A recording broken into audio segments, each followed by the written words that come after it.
cara ampuh mengatasi Facebook lelet saat kita membukanya. Nah, cara ini bisa kita lakukan di saat Facebook kita lelet saat membuka atau melihat postingan-postingan dari teman-teman Facebook kita.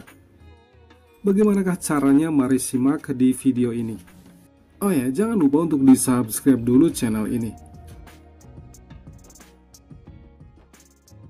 Yang bisa kita lakukan untuk mengatasi hal ini adalah dengan cara berikut ini. Kita buka dulu Facebook-nya.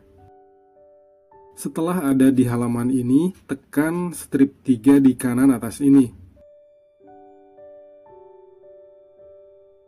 Kemudian tekan logo gear.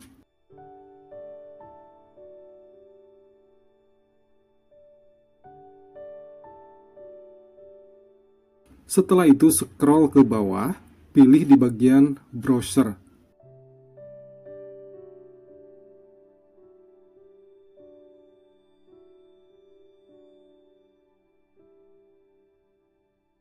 Nah, di bagian inilah kita bisa mengatur hal tersebut. Di bagian koki dan ces ini, kita hapus sampah-sampah penelusuran yang telah kita lakukan selama ini. Tekan di bagian hapus, setelah itu kembali tekan hapus.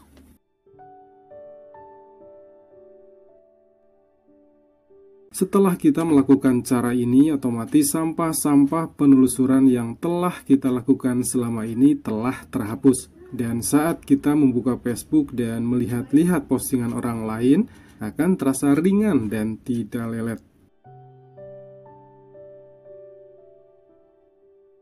Selamat mencoba dan semoga bermanfaat. Terima kasih. Wassalamualaikum warahmatullahi wabarakatuh.